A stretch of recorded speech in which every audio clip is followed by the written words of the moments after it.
Tetapi pada hari ini, pada pagi ini berada di sini. Seharusnya sudah di sana. Seharusnya sudah selesai melaksanakan wukuf di Arafah. Tinggal menunggu beberapa jam lagi Bapak dan Ibu akan melontar jumrah Aqabah. Kemudian tahallul menyembelih.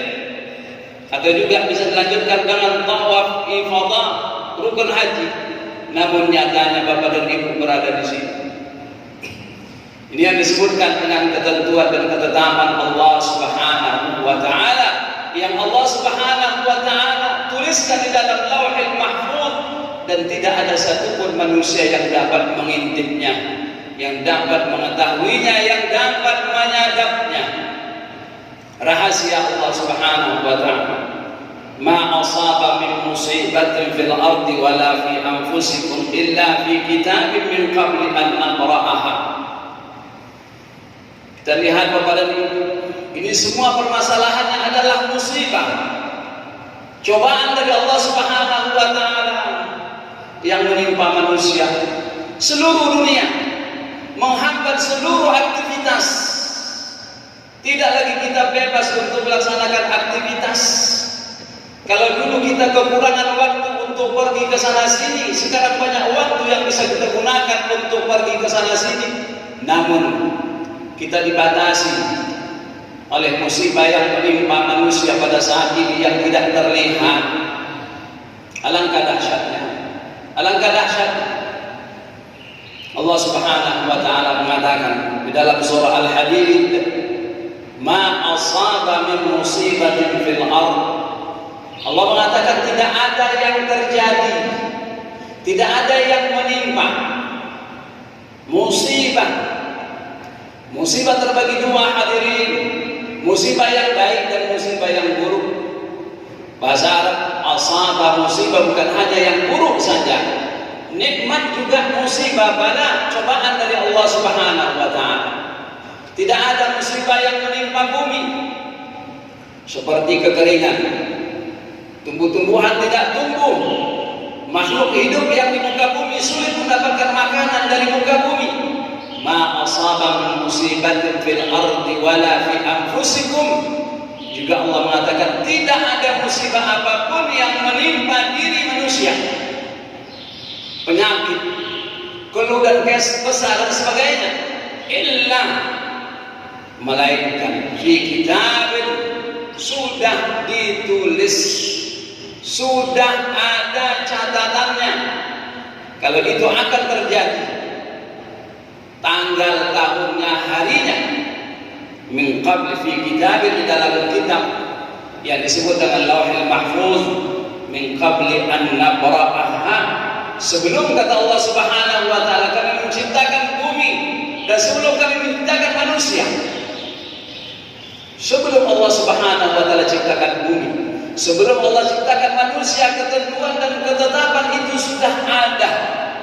Musibah apapun yang akan menimpa manusia, penyakit apapun yang akan menimpa manusia, semuanya sudah tertulis dan Allah Subhanahu wa taala mengetahui seluruhnya. Kemudian Allah Subhanahu wa taala tuliskan di dalam kitab Lauhul Mahfuz, yaitu tempat mengumpul seluruh data makhluk. Inna dzalika 'ala Allah yasir.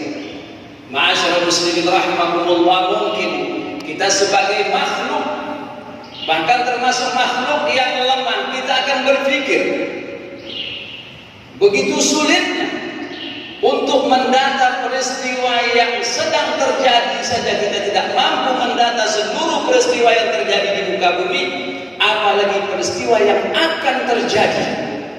Kesulitan yang pertama, kita tidak akan mengetahuinya. Kesulitan yang kedua, mengumpul data dari seluruh makhluk. Tapi Allah Subhanahu wa taala mengatakan pengumpulan data tersebut itu semuanya sudah selesai. Inna dzalika 'ala Allah yasir. Allah mengatakan sungguh yang demikian itu sungguh sangat mudah, kata Allah Subhanahu wa taala. Bagi Allah Subhanahu wa taala mudah mengumpul seluruh apapun yang akan terjadi, apapun yang menimpa makhluknya. Semenjak Allah Subhanahu wa taala ciptakan makhluk itu sampai makhluk itu berakhir di muka bumi ini, seluruhnya bagi Allah Subhanahu wa taala menghimpun data tersebut sungguhlah sangat mudah. Allah sampaikan kepada kita. Allah sebutkan dalam surah Al-Hadid ayat 22. Apapun yang menimpa manusia, seperti saat ini virus COVID-19, Bapak dan Ibu, itu sudah ada catatannya dan sudah ada datanya di Lauhil Mahfuz. Kapan munculnya, kemana saja menyebarnya, siapa saja di antara manusia yang akan tertular, siapa saja di antara manusia yang meninggal karena itu, kemudian kapan berakhirnya, semuanya sudah ada di dalam kitab catatan Lauhil Mahfuz. Subhanallah, Allah Subhanahu wa taala Maha Kuasa. Kenapa Allah Subhanahu wa taala sebutkan kepada manusia bahwasanya semua apapun yang menimpa manusia, bahkan seluruh makhluk sudah ada catatannya. Allah mengatakan, "Likaila ta'saw 'ala ma fatakum." Supaya manusia tidak berputus asa apabila ia ditimpa oleh musibah, supaya dia tidak berputus asa. Dia akan kembalikan hal itu kepada Allah Subhanahu wa taala. Dia akan berkata, ini adalah ketentuan yang sudah ditentukan oleh Allah Subhanahu wa taala. Rasulullah sallallahu alaihi wasallam mengatakan dalam hadis yang diriwayatkan oleh Imam Muslim, an Abdullah bin Amr bin al-As radhiyallahu anhu qala سمعت رسول الله صلى الله عليه وسلم يقول كتب الله مقادير الخلائق قبل أن يخلق السماوات والأرض ب50,000 سنة وقال وعرشه على الماء رواه مسلم. Rasul mengatakan Allah Subhanahu wa taala sudah siap, sudah selesai menuliskan seluruh ketentuan makhluk yang Allah Subhanahu wa taala akan ciptakan. Ketentuan itu sudah selesai ditulis oleh Allah Subhanahu wa taala, sudah rampung semuanya, sudah dibukukan semuanya 50.000 tahun sebelum langit dan bumi diciptakan oleh Allah Subhanahu wa taala. Kalau kita akan salat pada hari ini seperti ini, sudah ada catatannya 50.000 tahun sebelum Allah ciptakan langit dan bumi. Bayangkan ilmu Allah Subhanahu wa taala yang luar biasa dan tidak terbatas. Bayangkan kudrat dan kuasa Allah Subhanahu wa taala meliputi segala sesuatu. Kita hanya menjalankan aktivitas yang akan kita kerjakan, dan seluruh aktivitas yang akan kita kerjakan semuanya sudah terdata. Kita nanti pulang selesai dari sini, apapun yang akan kita kerjakan sudah ada datanya. Allah Subhanahu wa taala sudah simpan. Bukan Allah Subhanahu wa taala yang memaksa kita untuk melakukan semua perbuatan. Allah berikan pilihan kepada kita, namun Allah mengetahuinya sebelum kita melakukannya. Begitulah hebatnya, begitulah agungnya, begitulah dahsyatnya ilmu Allah Subhanahu wa taala. Senantiasa bermohon kepada Allah agar Allah mengampuni dosa-dosa orang yang beriman, agar Allah memasukkan orang-orang yang beriman beserta anak cucunya ke dalam surga dan pasangan hidupnya. Luar biasa.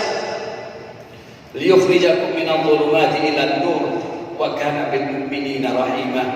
Agar Allah keluarkan manusia dari kehidupan yang gelap gulita ke kehidupan yang jelas terang benderang. Wa kana bil mu'minina rahima. Dan sungguh Allah Subhanahu wa taala sangat sayang kepada orang-orang yang beriman. Kita yakin Bapak dan Ibu yang seharusnya berangkat pada hari ini sudah bersiap-siap tak jadi berangkat haji. Kita yakin Bapak dan Ibu sudah diberi oleh Allah Subhanahu wa taala pahala hajinya, walaupun kewajiban hajinya belum selesai. Karena memang tidak bisa pergi. Rasulullah SAW mengatakan ketika beliau berada di Tabuk, Rasul mengatakan ada saudara-saudara kamu sekalian, mereka tidak ikut bersama kita sebelumnya kemanapun kita pergi. Mereka ikut berperang bersama kita. Mereka tidak ikut disebabkan karena ada uzur. Di antara mereka sakit, di antara mereka ada yang tak punya tunggangan. tapi mereka mendapatkan seperti apa yang kita dapatkan. Mereka mendapatkan pahala, mendapatkan balasan seperti yang didapatkan oleh baginda sallallahu alaihi wasallam, seperti yang didapatkan oleh sahabat-sahabat yang ikut berangkat. Kita yakin Bapak dan Ibu yang berada di sini, duduk di sini, seharusnya duduk di sana Muzdalifah. Kita yakin Allah Subhanahu wa taala sudah memberikan kepada Bapak dan Ibu pahala hajinya berdasarkan hadis yang disampaikan oleh Rasulullah sallallahu alaihi wasallam itu. Ma'asyiral muslimin rahimakumullah. Allah Subhanahu wa taala sayang benar kepada orang yang beriman. Tak jadi dilakukan karena memang ada uzur syar'i, Allah tetap beri balasan kepada subhanallah. Kita sekarang sholat jarang. Beda sholat yang jarang dengan sholat yang rapat. Rasul mengatakan rapatkan saf, luruskan saf. Pada hari ini kita tidak bisa rapatkan saf karena memang ada kendala, yaitu penyakit yang kita tak bisa lihat. Kalau kita bisa lihat, bisa kita rapatkan. Yang ada penyakitnya yang ada, bisa kita minta untuk sholat di luar. Tapi karena tidak terlihat, terpaksa seperti ini kita lakukan. Ini masih mendengar sahabat yang bernama Abdullah bin Unais rahimahullah, salat asar berjalan kaki, salat sambil jalan, ruku dan sujud tidak ada ruku dan tidak ada sujudnya. Rukunya hanya isyarat dengan kepala, sujudnya hanya isyarat dengan kepala. Waktu asar masuk, dia mendapatkan tugas yang sangat mencekam dari Rasulullah SAW untuk membereskan orang yang ingin membunuh baginda SAW dan sudah bersiap. Rasul tugaskan dia, orang tersebut mengumpulkan sekitar 1000 orang berada di Arafah. Mereka ingin berangkat ke Madinah. Ini peristiwa ini setelah perang Uhud, yang mana umat Islam ketika itu bisa dikatakan sepertinya mengalami kekalahan. Kesempatan ini mereka gunakan. Khalid bin Sufyan al-Huzali, orang yang kuat, mengumpul 1000 orang untuk menyerang Nabi SAW di kota Madinah. Rasul mendapatkan informasi itu. Rasul hanya kirim 1 orang sahabat saja, orang Ansar, bukan orang Makkah. Orang Ansar yang tidak mengetahui di mana jalan dan sebagainya. Dengan ketaatannya kepada Allah dan kepada Rasul, dia berangkat. Dia mengatakan, ya Rasulullah, jelaskan kepadaku seperti apa Khalid itu.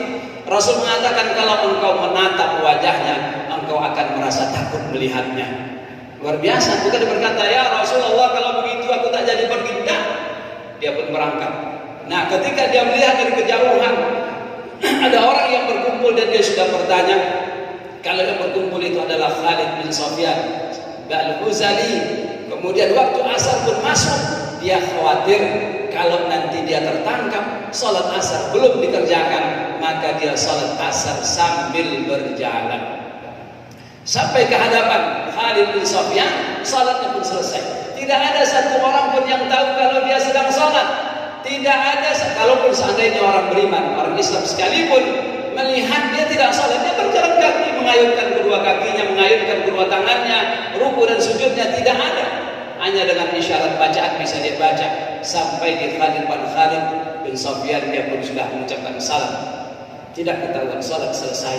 Salatnya sah. Kenapa kita katakan sah? Dia ceritakan kepada baginda sallallahu alaihi wasallam hal tersebut.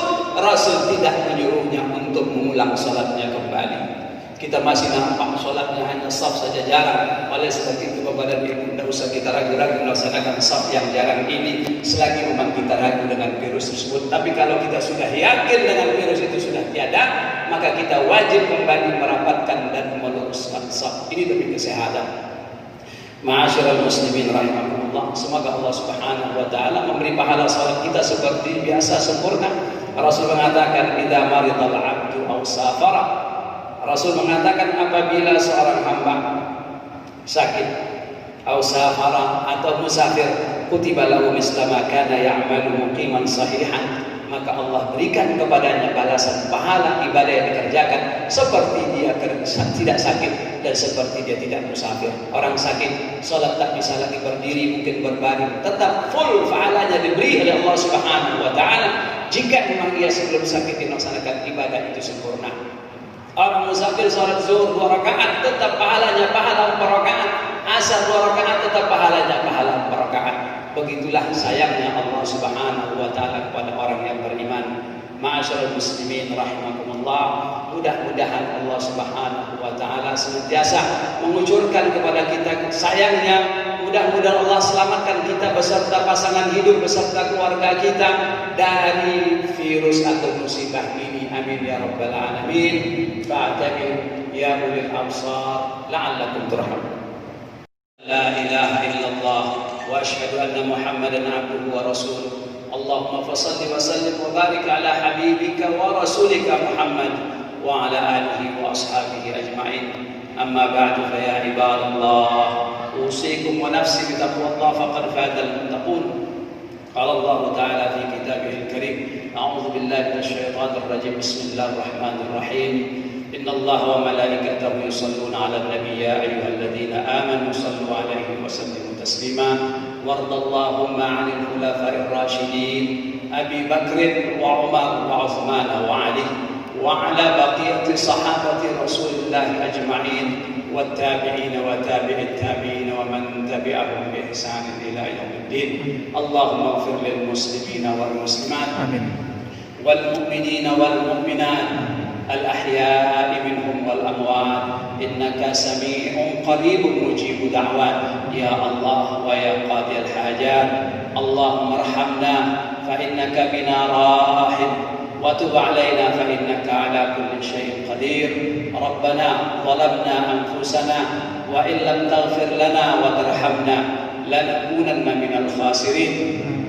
ربنا لا تؤاخذنا بما فعل السفهاء منا. ربنا اغفر لنا ذنوبنا ولوالدينا وارحمهم كما ربونا صغارا. ربنا آتنا في الدنيا حسنة وفي الآخرة حسنة وقنا عذاب النار. والحمد لله رب العالمين. والسلام عليكم ورحمة الله وبركاته.